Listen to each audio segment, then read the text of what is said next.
Welcome to session 3. This is Lisa Wickham talking about mindfulness and bringing mindfulness to the workplace. So this research-based mindfulness for optimal physical, mental, and business success in the 21st century. Customer care for hospitality management. Wake Tech Community College is bringing mindfulness to our department by offering cutting-edge information in business, management, and interpersonal skills.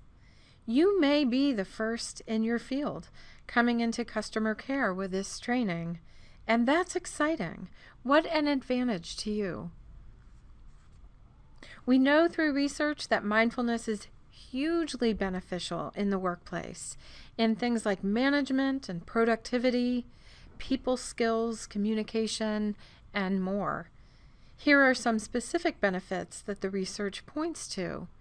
Mindfulness helps morale, boosts leadership, improves communication and connection, skillful self-expression, opens us up to patience and perspective, and certainly paves the way for emotional regulation.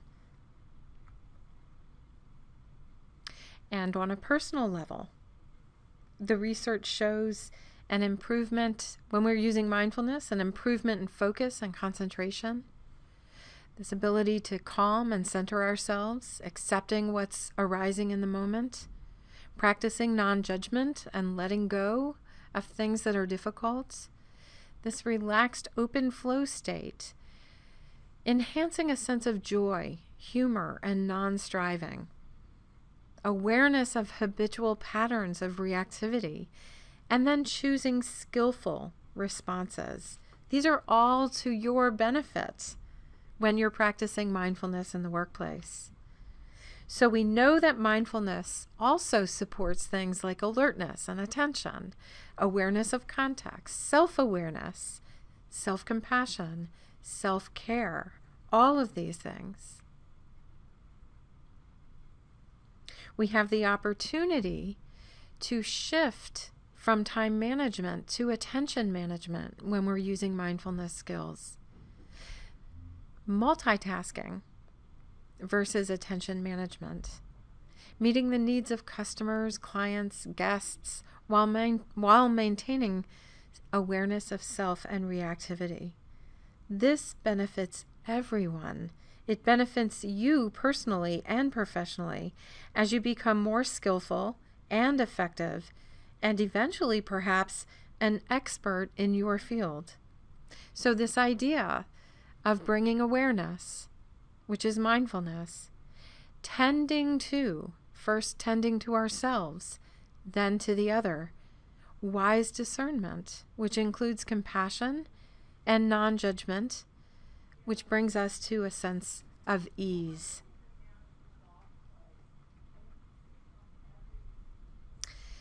So all of these things, presence, right? Becoming self-aware of what's going on within you and around you.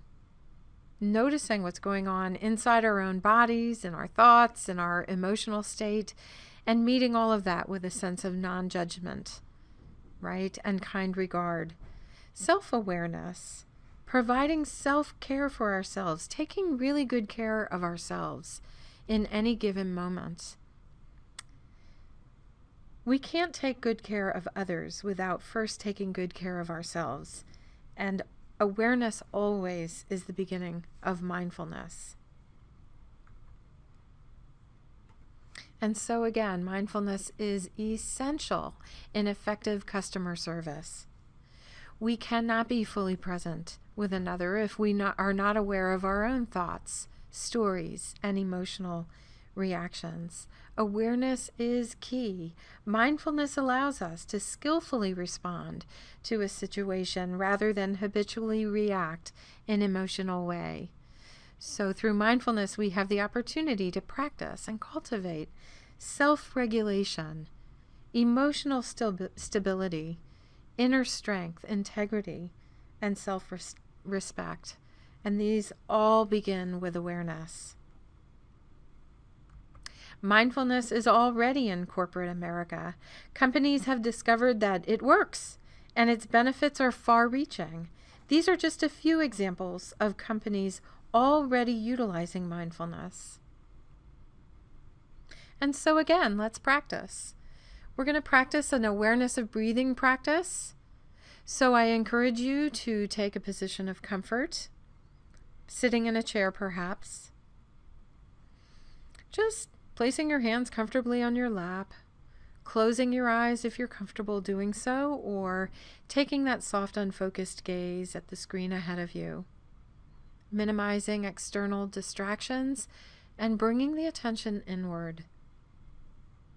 So as you take a few deep breaths, see if you can just let the agenda of the day, the to-do list, just fall away for this moment, bringing your attention inward.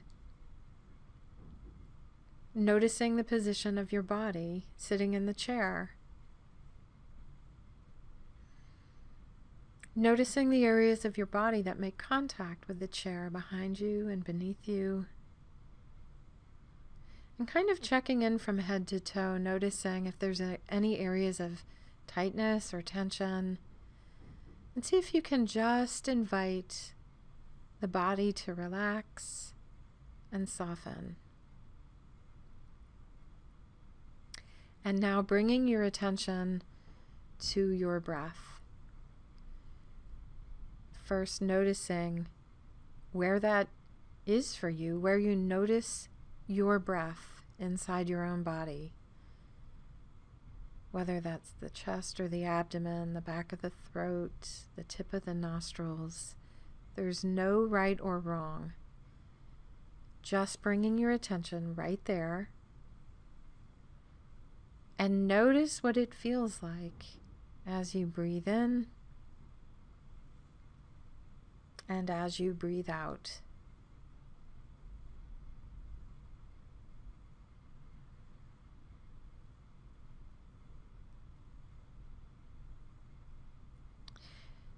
You may notice physical sensations around breathing, like the chest or the abdomen rising and falling,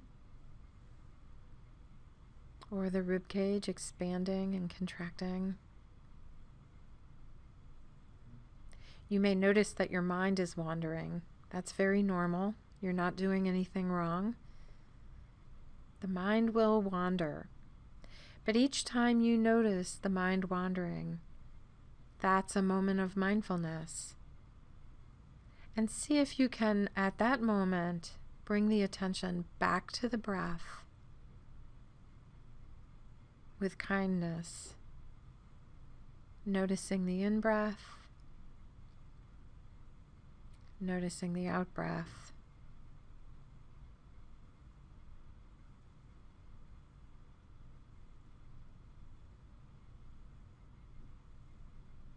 It may be helpful to recite in with the in-breath, out with the out-breath.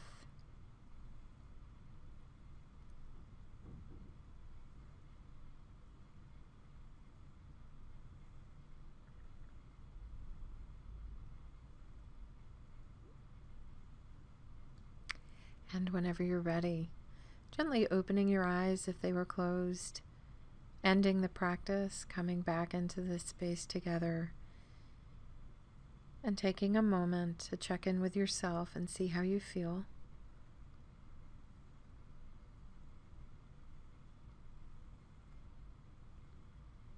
This is the end of session 3. And as always, home practices, suggestions for things to practice before moving on to the next session. Continue noticing your thoughts, your emotions as they arise, judgments, noticing habits of reactivity. We all have them. And then practicing the awareness of breathing just as we did a moment ago. See if you can practice at least 2 to 5 minutes each day. And practicing your mindful check-in as we've done before.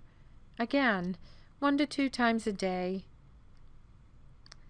Just checking in with the thoughts, with the physical sensations, with the emotions, working with judgment, See if you can meet yourself with non-judgment.